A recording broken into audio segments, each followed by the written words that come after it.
잠언 4장 1절로 9절 말씀 제가 봉독해 드립니다. 아들들아, 아비의 훈계를 들으며 명철을 얻기에 주의하라. 내가 선한 도리를 너희에게 전하노니 내 법을 떠나지 말라. 나도 내 아버지에게 아들이었으며 내 어머니 보기에 유약한 외아들이었노라. 아버지가 내게 가르쳐 이르기를 내 말을 네 마음에 두라. 내 명령을 지키라. 그리하면 살리라. 지혜를 얻으며 명철을 얻으라.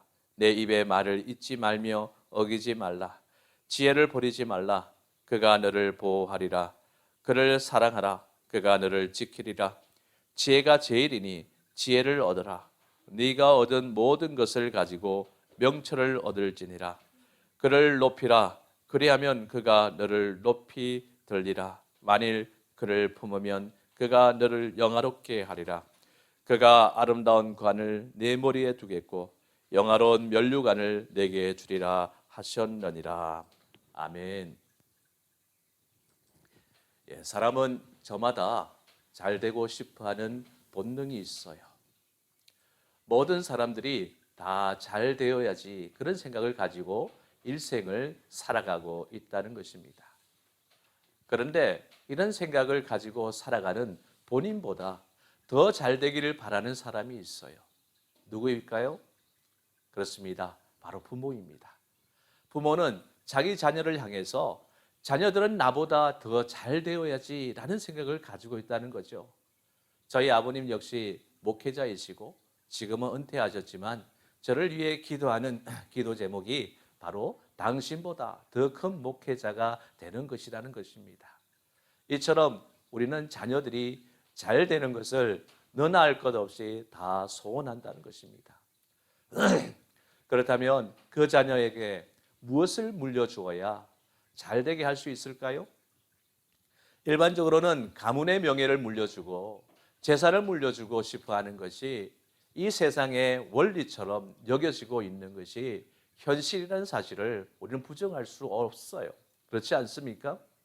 그래서 의사 가문은 의사의 대를 잇고 판사를 위시한 법조계의 가문은 법조계의 대를 잇고 대기업 로얄 패밀리는 그들의 기업을 잇고 등등등으로 그들의 가문을 잇기 위해 각종 혜택을 그들만의 리그 안에서 누리고 있으며 이를 위한 수단과 방법을 가리지 않고 품앗이 형태 등으로 밀어주고 당겨주고 있는 것이 부정할 수 없는 현실이기도 하다는 얘기입니다. 그렇다면 이렇게 물려주었다고 해서 자녀들이 다 잘 되나요? 그렇지 않죠. 재산을 물려주고 기업을 물려준다고 한다고 해서 자녀들이 잘 되는 것은 아닙니다. 또 명예를 물려준다고 말하지만 솔직하게 말해서 그 자식이 명예를 유지할 수도 없어요. 세상의 것은 늘 변하기에 세상의 것을 통해서 잘 되기를 바라는 것은 너무나도 위험스러운 도박일 수밖에 없다는 거죠. 이 세상의 것은 주식과도 같다고 볼 수 있어요. 언제나 등락이 반복되고 최고치를 쳐서 환호성을 울렸다가도 어느 순간 휴지 조각으로 변할 수 있는 것이 주식이듯이 이 세상의 것을 통해서 잘 되기를 바라는 것은 불확실성에 베팅하는 것과 다름없다는 것입니다. 단지 이번 코로나19라는 변수 때문에 폭락한 것들이 바로 우리가 잘 되기를 바라고 물려주었던 것들 아닙니까? 재물이나 명예나 건강이나 이 모든 것들은 한순간에 이렇게 무너질 수가 있다는 거예요. 그래서 진정으로 자녀들이 잘 되기를 바란다면 세상의 어떠한 여파에도 흔들리지 않는 분명하고 확실한 것을 물려주어야 되지 않겠습니까? 그래서 성경은 자녀들을 잘 되게 하려면 부모가 자녀들을 말씀으로 잘 교훈해야 한다 이렇게 말씀하고 있어요.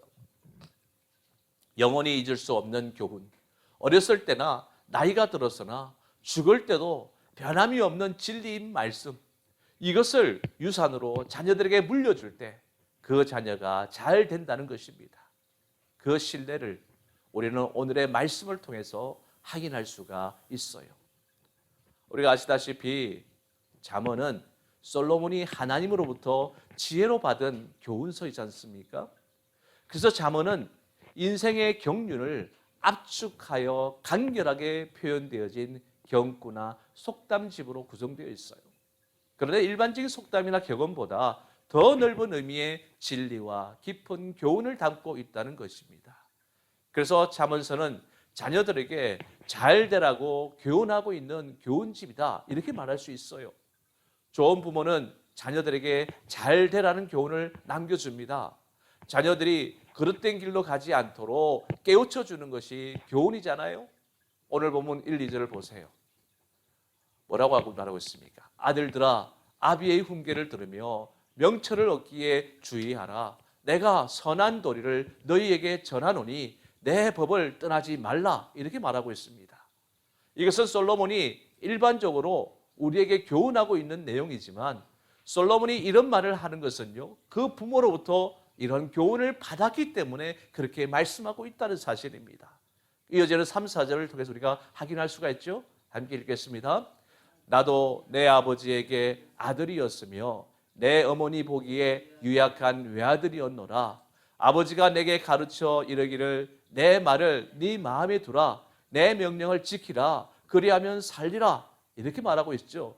여기 보면 솔로몬이 자기 아버지로부터 가르침을 받았다고 말하고 있어요. 그리고 어머니에게 유약한 외아들이었다는 말은 그가 어린 시절에 아직 자기 동생이 없을 때 외아들로서 어머님 품에서 교훈을 받았다, 이 말을 하고 있는 것입니다.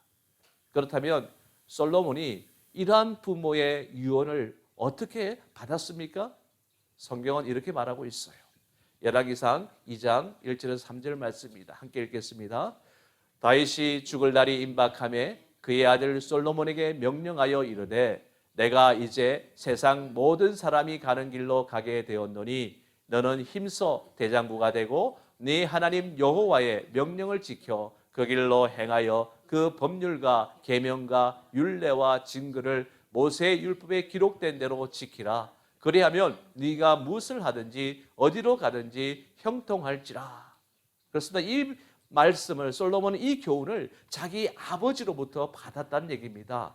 아버지 다윗은 솔로몬에게 너는 힘써 대장부가 되라, 이렇게 말하고 있어요. 대장부란 말이 무슨 말입니까? 마음이 큰 사람, 통이 큰 사람, 위대한 사람을 말하고 있어요. 그러니까 그 아버지 다윗은 솔로몬이 잘 되기를 원했다는 얘기를 하고 있는 거 아닙니까? 잘 되기를 원해서 그가 죽으면서 이렇게 유언을 한 거예요. 너는 힘써 대장부가 되고 네 하나님 여호와의 명령을 지켜 그 길로 행하여 그 법률과 계명과 율례와 징글을 모세의 율법에 기록된 대로 지키라. 그리하면 네가 무엇을 하든지 어디로 가든지 형통할지라. 솔로몬은 자신의 모든 지혜와 복이 바로 아버지의 이와 같은 교훈에서 온 것을 상기시키고 있다는 것입니다. 여러분들, 솔로몬의 기도 중에 하나님께서 전무후무한 지혜를 주겠다고 약속하시지 않았습니까? 그런데요, 이 지혜는 솔로몬의 백지 상태에서 주어진 것이 아닙니다. 솔로몬이 어렸을 때 아버지로부터 받은 교훈이 잠재되어 있었던 그 상태에 주어진 것이었어요. 그러니까 지혜는 우리가 hearing heart, 즉 히브리어로 렙쉐마, 듣는 마음입니다. 듣는 마음은 아버지로부터 솔로몬이 들었던 그 교훈을 다시 하나님이시여 나에게 들려주시옵소서, 이런 것을 의미하고 있어요. 렙쉐마, 듣는 마음. 이것이 바로 솔로몬이 구했던 기도였어요. 쉽게 얘기해서 모태신앙 속에서 혹은 어릴 때부터 부모의 신앙의 영향 아래에서 자란 사람들은 어릴 때부터 부모를 통해서 들었던 하나님의 말씀의 교훈들이 다 잠재되어 있다는 거죠. 그리고 본인이 인격적으로 주님을 만난 후에 그 잠재되었던 교훈의 말씀들이 번물 터지는 영적 시너지 효과들이 나타나게 된다, 이 얘기를 하는 것입니다. 그러므로 자녀가 잘 되기를 바란다면 우선적으로 부모의 가르침을 잘 받아야 한다는 얘기죠. 우리가 사람을 평가할 때 보통 그 사람의 면면을 보게 되면 부모가 어떠한 사람인지를 유추해 볼 수가 있지 않습니까? 그 아버지의 그 아들이다, 혹은 부전자전이라는 말이 왜 나왔겠습니까? 그만큼 부모의 됨됨이와 가르침이 자녀들에게 어떻게 영향을 주고 있는지가 얼마나 중요한지를 알 수가 있는 것이죠. 콩 심은 데 콩 나고 팥 심은 데 팥이 나는 것은 망고의 진리이듯이 부모가 자식을 어떻게 가르치느냐가 자식이 어떤 결실을 맺을 것인가를 결정한다는 사실을 우리는 결코 잊어서는 아니 될 것입니다. 솔로몬처럼 아버지 다윗의 가르침, 즉 하나님의 말씀대로 살 것을 교훈받고 그렇게 살았을 때 하나님께서 솔로몬에게 최고의 번영을 누릴 수 있는 축복을 주셨듯이 저와 여러분들도 자녀들에게 하나님의 말씀으로 교훈하고 가르쳐서 자녀들을 잘 되게 하는 영적인 부모들이 다 되시기를 주님의 이름으로 간절히 축원합니다. 그렇다면 구체적으로 무엇을 교훈하고 가르쳐야 할까요? 우선 하나님을 공경하도록 가르쳐야 합니다. 오늘 우리는 자녀들이 잘 되게 하기 위해서 먼저 하나님을 공경하는 삶을 교훈해 주어야 합니다. 본문 5절을 보면 지혜를 얻으며 명철을 얻어라. 내 입의 말을 잊지 말며 어기지 말라. 이렇게 말했죠. 그리고 잠언 1장 7절을 보십시오. 여호와를 경외하는 것이 지식의 근본이거늘 이렇게 말씀하고 있습니다. 결국 하나님을 아는 것이 명철의 근본이라고 했어요. 지식의 근본은 바로 하나님을 경외하는 것이라고 했습니다. 하나님 말씀에 순종하는 거예요. 여러분들 세계 여러 민족들 가운데 자녀들을 가장 잘 교훈하는 민족이 어느 민족입니까? 그렇습니다. 바로 이스라엘 민족이에요. 그들은 언제나 자녀들에게 교훈하는 부모의 권위를 가지고 있다는 것입니다. 이스라엘 민족이 자녀에게 주는 교훈은 바로 이것입니다. 하나님을 사랑하고 마음을 다해서 그를 공경하라. 바로 이 말씀이에요. 자녀들에게 부모는 당당하게 이 교훈을 하고 있다는 것입니다. 오늘 본문 1절에 뭐라고 했습니까? 아들들아 아비의 훈계를 들으며 라고 했잖아요. 이처럼 이것이 바로 이스라엘 민족을 세계에서 뛰어나게 하는 교육의 비밀이 되었다는 것입니다. 훈계는 선생이 하는 것이 아닙니다. 선생은 훈계를 하는 것이 아니라 지식을 가르칠 뿐이에요. 그런데 부모는 자녀들을 훈계합니다. 교훈은 깨우쳐주고 가르쳐주고 본을 보이는 것까지 함으로써 부모는 자녀에게 스승과 같은 존재가 되는 것입니다. 그들의 입장에서 하나님을 사랑하는 것이 바로 민족 정신이요 신앙이었던 거예요. 아비들아 아비의 훈계를 들으라. 여기서 아버지가 누구입니까? 자녀들을 훈계할 권위를 하나님으로부터 부여받은 자들입니다. 오늘 우리에게 중요한 것은 바로 부모의 권위를 세우는 일인데 특별하게 아버지의 권위를 세워야 합니다. 아이들 보는 데서는 어머니가 아버지를 공경하는 모습을 보여야 합니다. 세계적으로 가장 아버지의 권위를 잘 살려주는 민족이 어느 민족이냐? 바로 이스라엘 민족입니다. 유대인들 입장에서는 아버지의 권위가 바로 하나님의 권위였어요. 여러분 우리가 창세기 22장에 보면 모리아 산상에서 아들 이삭을 번제로 드리기 위해서 장작을 짊어지고 가서 장작 더미 위에 결박을 시켜 번제를 드리기 위해 목을 치려는 그 순간에 여호와의 사자가 아브라함에게 이렇게 외쳤죠. 아브라함아 아브라함아 네 아들 이삭에게 네 손을 대지 말라. 네가 하나님을 경외하는 줄을 알았노라. 이렇게 말씀했습니다. 여러분들 이 음성을 아브라함도 듣고 아들 이삭도 들었을 것이죠. 그때 이삭이 무슨 생각을 했을까요? 이야 우리 아버지는 하나님을 경외하게 해서 자식이 나도 죽이려고 하는구나 라고 하면서 매정하고 무서운 아버지구나 이렇게 생각을 했을까요? 아닙니다. 하나님을 경외하는 위대한 아버지 상을 머릿속에 받아들였다는 얘기예요. 이처럼 위대한 아버지의 상을 이어가는 것이 바로 유대인 교육의 전통이라는 것입니다. 여러분의 가정에서 아버지의 권위를 세워주었는지 한번 깊이 생각해 보십시오. 그렇게 하지 못하고 있다면 그 자녀는 잘 될 수가 없어요. 다윗은 솔로몬에게 힘써 대장부가 되라. 그리고 모세로부터 받은 율법을 지켜라. 이렇게 훈계했어요. 성경 가운데 믿음의 조상이 아브라함과 이삭이요. 가장 복받은 번영의 상징이 다윗과 솔로몬입니다.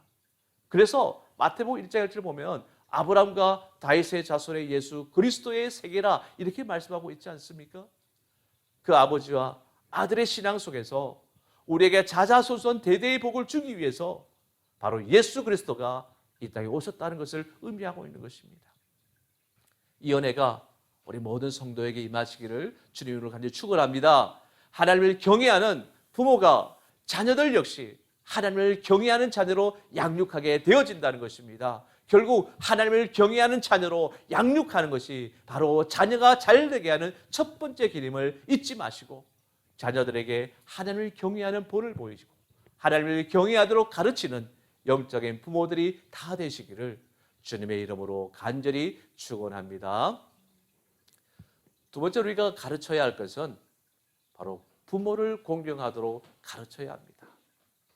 부모에게 효도하도록 하는 것이 자녀가 잘 되게 하는 일이에요. 왜냐하면 부모에게 공경해야만 그 교훈을 권위로 받아들일 수가 있기 때문이죠. 부모가 주는 그 말씀을 권위로 받아들일 수가 있다는 것입니다. 우리는 자녀들 보는 데서 절대로 선조들을 흉봐서는 안 됩니다. 옛날 우리 부모님들은 세상적인 지위도 없고 가진 것도 없었지만 아이들에게 항상 선조들의 권위를 세워주었어요. 얘야, 네 할아버지는 농심의 인물이었다. 아버지, 농심은 라면 이름이잖아요. 아니, 농부의 마음이 농심인데 농심은 진실이야. 비가 오면 농사를 짓고 심는 대로 거두는 것이 농심이야. 그래 너는 라면만 먹지 말고 조상제부터 주는 이 농심을 먹어야 하는 것이야. 이렇게 말하는 것이 아니라 아이들 듣는 데서 네 할아버지는 무식해서 난 놓고 기억자도 몰랐어. 이렇게 부정적인 말을 할 필요가 없다는 얘기예요. 우리는 자녀들에게 언제나 이스라엘 백성들이 훈계한 신명기 6장 4절의 7절 말씀을 가르쳐야 합니다. 우리 함께 읽어보겠습니다. 시작. 이스라엘아 들으라. 우리 하나님 여호와는 오직 유일한 여호와이시니 너는 마음을 다하고 뜻을 다하고 힘을 다하여 내 하나님 여호와를 사랑하라. 오늘 내가 네게 명하는 이 말씀을 너는 마음에 새기고 네 자녀에게 부지런히 가르치며 집에 앉았을 때이든지 길을 갈 때이든지 누워 있을 때이든지 일어날 때이든지 이 말씀을 강론할 것이며 그렇습니다. 가르쳐야 됩니다. 근데 솔직히 말해서 우리가 무슨 실력으로 아이들에게 강론하겠어요? 그러나 한 가지는 할 수 있지 않습니까? 하나님을 섬겨라. 하나님의 그 말씀을 지켜라. 이 말은 늙어서 죽는 날까지 할 수 있는 말이잖아요. 이스라엘아 들으라 라고 했는데 무엇을 들으라는 것입니까? 그렇습니다. 바로 하나님의 말씀을 들으라는 것이에요. 자녀들은 가르친 대로 되게 되어 있어요. 그래서 자녀들에게 가장 큰 본은 무엇입니까? 부모 공경하는 것을 보여주어야 그 자식들이 잘 되는 것입니다. 부모에게 공경하는 것을 배워야 마음에 질서가 서지 않겠습니까? 우리가 부모를 공경해야만 자녀들이 그것을 본받게 된다는 것입니다. 유대인들은 그것으로 역사를 이어갔어요. 이삭은 아브라함으로부터, 야곱은 이삭에게서, 요셉은 야곱에게서 이렇게 계속 아버지로부터 받은 교훈을 이어가면서 그들을 공경하는 것이 신앙의 전통이요 역사의 전통이며 민족을 살리는 활력소가 되었다는 거예요. 유대인들은 부모에게 불효하는 자식은 때려 죽이라고 했어요. 부모에게 불효한 자식은 사람이 아니라는 것입니다. 제 아비도 몰라보는 자식은 사람도 아니며 그것은 짐승만도 못한 자식이니 때려 죽이라는 것입니다. 우리들도 그런 자식을 두고 호래 자식이라고 이렇게 하지 않습니까? 그런데 이 말씀을 들은 어떤 시부모가 감동을 받았다는 거예요. 그래서 며느리에게 네가 믿는 예수를 나도 믿어야 되겠다. 이렇게 해서 교회에 나왔다는 그런 얘기가 있어요. 물론 이 상황은 불효를 일삼는 현대사회의 치부를 보는 것이지만 우리는 인생을 살아가면서 꼭 부모에 대한 공경심을 가져야 한다는 것입니다. 하나님 명령하신 10계명을 한번 보세요. 1계명부터 4계명까지는 하나님만을 섬기고 예배할 것을 말씀하지 않습니까? 그리고 우리 인간들 사이에서 제일 먼저 명령하신 계명이 무엇입니까? 바로 5계명이 네 부모를 공경하는 것이에요. 다시 말해서 우리가 하늘 아버지를 믿는 하나님의 자녀로서 하나님을 공경하듯이 이 땅의 육신의 부모를 공경하는 것이 얼마나 중요한지를 말씀하고 있는 것 아닙니까? 그래서 바울은 에베소서 6장 1절에서 3절에 뭐라고 말씀하고 있나요? 함께 읽겠습니다. 자녀들아 주 안에서 너희 부모에게 순종하라. 이것이 옳으니라. 내 아버지와 어머니를 공경하라. 이것은 약속이 있는 첫 계명이니 이로써 네가 잘되고 땅에서 장수하리라. 그렇습니다. 부모를 공경하는 것이 약속이 있는 첫 계명이라고 하지 않습니까? 그 약속이 자녀가 잘 되는 것이라고 말씀하고 있잖아요. 그러므로 진정으로 자녀가 잘 되기를 바란다면 자녀들에게 부모를 공경하도록 가르치시기를 주님의 이름으로 간절히 축원합니다. 또 한 가지, 우리는 자녀들의 자존심, 기를 살려줘야 합니다. 8, 9절 한번 보실까요? 그를 높이라, 그리하면 그가 너를 높이 들리라. 만일 그를 품으면 그가 너를 영화롭게 하리라. 그가 아름다운 관을 내 머리에 두겠고 영화로운 면류관을 네게 주리라 하셨느니라. 여러분들, 우리 아이들은요 10대가 되면 비교의식 속에 살아가게 돼요. 부모의 학력을 보고 또한 사는 집을 보고 또한 자가용도 보면서 서로 비교합니다. 자녀들이 이렇게 비교의식 속에서 기가 죽으려고 할 때 우리는 어떻게 해야 됩니까? 말씀으로 기를 살려줘야 합니다. 부모는 자녀들의 자존심을 살려주어야 합니다. 부모님들이 가난하고 사회적인 신분도 평범한데 어떻게 기를 살려줍니까? 이렇게 말할 수도 있어요. 하지만 그것은요 우리 자신의 정체성을 제대로 알지 못하기 때문에 나타나는 결과가 아닐까요? 미국 오페라계의 한 유명한 가수가 있었는데 어느 날 자기 아들이 이웃집 아이와 놀면서 주고받는 대화를 2층 창문 옆에서 듣게 되었다고 해요. 저쪽 집 아이가, 야, 우리 아빠는 시장님을 잘 알아. 그리고 어제도 시장님과 골프 치고 왔었어.